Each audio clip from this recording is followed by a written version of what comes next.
So ayun guys, may gagawin tayong electric kettle. Ang issue nga pala nito ay ayaw mag-power. So tingnan natin. Try natin para makita nyo na wala talaga siyang power. Lalagyan ko muna ng tubig.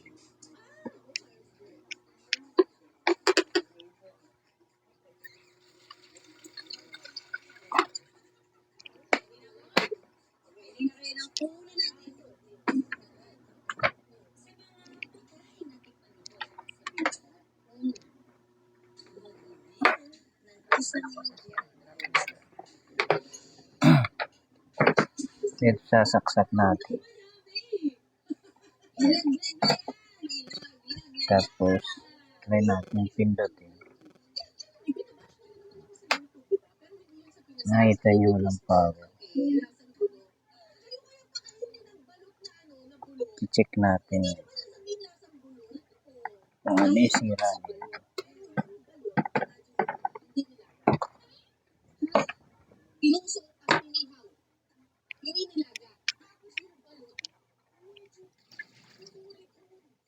Dahil binos ko muna yung tubig.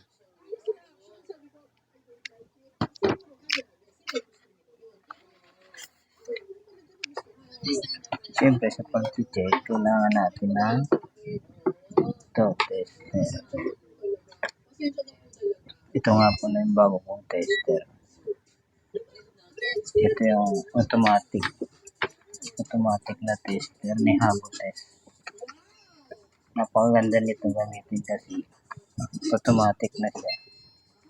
Hindi mo na kailangan magpipindot ng kung ano. So, na-try natin yung kanyang code. Kung may continuity. Ganyan lang natin. Ayan. Pag nagtitest, ganyan lang yan. Dahil automatic yung tester. Wala na akong isi-select. Automatic na yan na magre-reading. So, test natin yung kanyang code. Kung may continuity. Ayan, nag-battle sa ibig sabihin, may linya isa. Itong isa. Meron din. Ibig sabihin, okay yung code niya. Doon tayo mag-check sa kanya. Dito. Malaman dito yung sira. Bubuksan muna natin.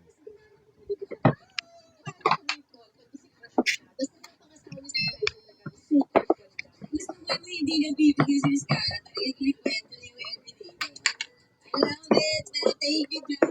Ako ang babae na. Teka lang. At bakit mo naman sinasabing sinisiraan ko ka? Hindi na kailangan. Alam niyo kung bakit? Dahil matagal ka ng sira. At yung mga Wala nang kanin. hanapin yung katotohanan.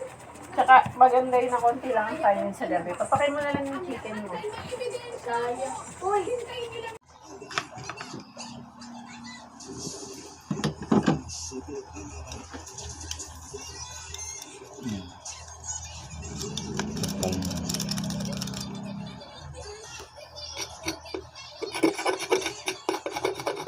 Kaya hindi na yan nag-ano kasi hindi na dumidikit yung pinaka na ito.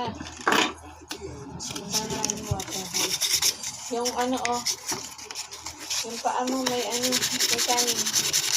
Hindi siya ngayon eh. Mahirap naman linisin. Inom ka ng milk, mami, bibili ng cake. Sige na. Bili tayo maliit lang. Para hindi ka tonsilin.